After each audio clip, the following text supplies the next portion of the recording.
हजरत मालिक बिन दिनार फरमाते मैंने 60 हज किए। एक हज के मौके पर मैंने बड़ा रश देखा, लाखों का इज्तिमा हुआ। कहते लाखों का मजमा था तो मेरे दिल में ख्याल आया, मैंने कहा अल्लाह इतने लोग आए हैं, इनका हज कबूल भी हुआ कि नहीं। फरमाते मैं सोच रहा था तो रात को ना ख्वाब में मैंने किसी कहने वाले को कहते हुए सुना कि सबका कबूल हो गया। बल्ख का रहने वाला मोहम्मद बिन हारून बल्खी है, उसका हज कबूल नहीं। फरमाते हैं शहरों के अलग-अलग खैमे लगते थे। अब भी आप हज करने जाएं तो पाकिस्तानियों की रिहाइशें अलग होती हैं, इंडियन की अलग, बांग्लादेश के अलग, मिस्री, यमनी, सब लोग अलग-अलग रिहाइशें होती, झंडे लगे होते हैं मुल्कों के। कहते मैंने सवेरे उठ के ढूंढना शुरू कर दिया, ढूंढता हूं वो बंदा मिले। कहते जहां बल्ख शहर के लोग रहते थे वहां चला गया तो मैंने लोगों से पूछा तुम में मोहम्मद बिन हारून बल्खी कौन है। लोग कहने लगे वो तो बड़ा नेक आदमी है, परहेजगार है, बड़े भोले भाले, बड़े अल्लाह वाले, रियाज आपको बस हम ही जानते, वो तो बड़ा नेक है, परहेजगार आदमी। तो मैंने कहा अच्छा कहाँ है। उन्होंने कहा पहाड़ के पीछे उसने खैमा लगाया हुआ है, सारी रात इबादत करता है, सारा दिन रोजा रखता है, कायमुल लैल है, साइमुद दहर है। क्या बात। फरमाते मैं उन लोगों की बात सुन के हैरान हो गया कि मुझे क्या बताया गया, ये क्या कह रहे हैं। फरमाते मैं पहाड़ के पीछे गया। हजरत मालिक बिन दिनार अलैहि रहमा फरमाते हैं जब मैं वहां पहुंचा तो मैंने उस शख्स को मुसल्ले पे बैठे देखा। कसरत इबादत के आसार उसके वजूद पर नजर आ रहे थे, सीधा बाजू उसका कटा हुआ था।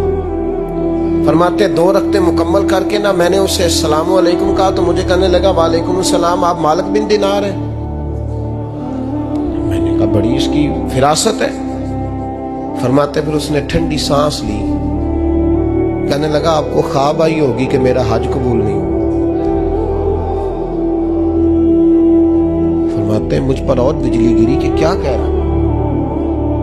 मैंने कहा यार लोग भी तेरी तारीफ कर रहे हैं और तेरी बसीरत भी बड़ी है, तो ये माजरा क्या है। कहने लगा आप ना पूछें। ये कह के उसने रोना शुरू किया, देर तक रोता रहा। मैंने कहा नहीं यार तू बता। कहने लगा नहीं आप ना पूछे, आप नाराज हो गए। मैंने कहा मैं नहीं होता, तू बोल ना। कहने लगा हुजूर 24 साल हो गए मुझे हज करते हुए, 24 साल, 24वां हज है मेरा, और हर साल कोई अल्लाह का वली आके बताता है कि जा चला जा तेरा कोई नहीं कबूल। बेपरवाही वेख सज्जन दी जिथे किसे दी पेश न जावे, उन्हें ताजा वाले दर दर रोले ते मंगतियां तख्त बिठावे। आजम किसे नु कारा मिलदा ही कोई काबे हो खाली आवे। कहते हैं उसने मुझे कहा हुजूर 24वां हज है, हर साल कोई बताता है। मैंने कहा तेरी गलती। कहने लगा मैं अपनी माँ का नाफरमान। मैंने कहा वाकया क्या हुआ। कहने लगा हजरत अल्लाह ने मुझे दौलत दी, माल दिया, जमीनें दी तो मैं अय्याश हो गया। इमाम मालिक बिन दिनार रहमतुल्लाह अलैह फरमाते मुझसे कहने लगा पैसे आए तो मैं अय्याश हो गया। रमजान का महीना था, असर के बाद मेरी अम्मा इफ्तारी की तैयारी कर रही थी, मैं गया, मैंने कहा शराब पी हुई, अम्मा रोटी दे। तो अम्मा कहने लगी शर्म कर, शर्म कर, रोजा रखा नहीं तो जिन्होंने रखा है उनका तो ख्याल कर। कहते अम्मा की बात का मुझे गुस्सा लगा। मैं कहा करता हूं बदनसीब है वो बेटा जिसका बाप उससे बात करते हुए डरता है कि पता नहीं कहां से बोलेगा। बदनसीब नहीं वो बेटा जिसकी माँ उससे बात करते हुए सहम जाती है कि पता नहीं कौन सी बोली बोलेगा। बदनसीब नहीं कि माँ बाप भी जिससे खोल के बात ना कर सके। हजरत मालिक बिन दिनार से कहने लगा अम्मा ने जब कहा ना शर्म कर तो मुझे गुस्सा आया, मैंने माँ को थप्पड़ मारा और मेरी माँ जलते हुए तंदूर में गिरी। लोगों ने मुझे पकड़ के अंदर बंद कर दिया कमरे में। सारी रात मैं शोर सुनता रहा पर नशे में धुत रहा। सवेरे आंख खुली तो मेरी बीवी बैग बांध रही थी। मैंने कहा कहाँ जा रही हो। कहने लगी जो माँ का नहीं बना मेरा कैसे बनेगा। मैंने कहा मेरी अम्मा का वो तो लोगों ने रात को ही दफन कर दी जनाजा पढ़ के। तड़प के कहने लगा मुझे क्यों नहीं बताया। तो कहते हैं लोग कहने लगे तेरी मरती हुई माँ कह गई थी इसे मेरा मुंह ना देखने देना। मेरे जनाजे के करीब ना आए। हजरत मालिक बिन दिनार फरमाते हैं जब उसने ये बात सुनाई तो मैंने भी उसके मुंह पे थप्पड़ मारा। मैंने कहा तो इसी काबिल है। कहते हैं वो रोने लगा, हुजूर दुआ करे अल्लाह मुझसे राजी हो जाए। कहने लगा जब माँ की इंतकाल की खबर मिली तो मैंने कुल्हाड़ी लेके वो हाथ काट दिया जिससे माँ को मारा था। मैंने सारी जायदादें खिरात कर दी।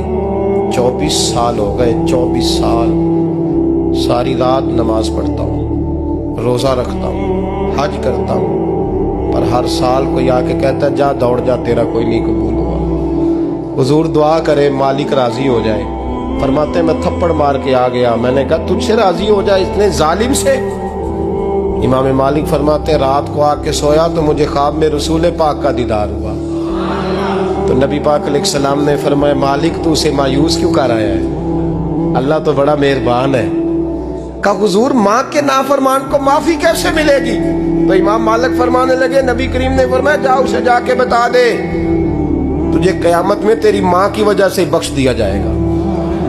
कहा हुजूर अम्मा की वजह से किस तरह? तो महबूब फरमाने लगे इसकी माँ कयामत में इसके खिलाफ मुकदमा दायर करेगी रब करीम की अदालत में। ए अल्लाह मैंने 9 माह पेट में रखा, दर्द सह के इसे जना, जिगर का खून पिला के पाला और इसी ने मुझे कत्ल किया। रब करीम इसकी माँ का मुकदमा सुन के कहेगा उठाओ इसको दोज़ख में फेंको, इसने माँ जलाई थी इसे भी जलाओ।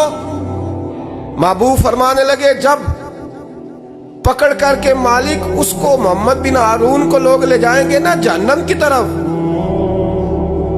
अभी फरिश्ते घसीटेंगे ही तो पलट के फिर अम्मा की तरफ देखेगा और दूसरी दफा फिर घसीटेंगे तो पलट के देखेगा और तीसरी दफा फिर पलट के कहेगा अम्मा ये मुझे जलाने लगे, अम्मा ये जहन्नम में फेंकने लगे। मेरे हबीब फरमाने लगे वो जल के मरने वाली माँ वहां भी बोल पड़ेगी, कहेगी या अल्लाह चल मैंने माफ किया तू भी माफ कर दे। ऐ अल्लाह मैंने माफ किया तू भी माफ कर दे, अल्लाह तू माफ कर दे इसे।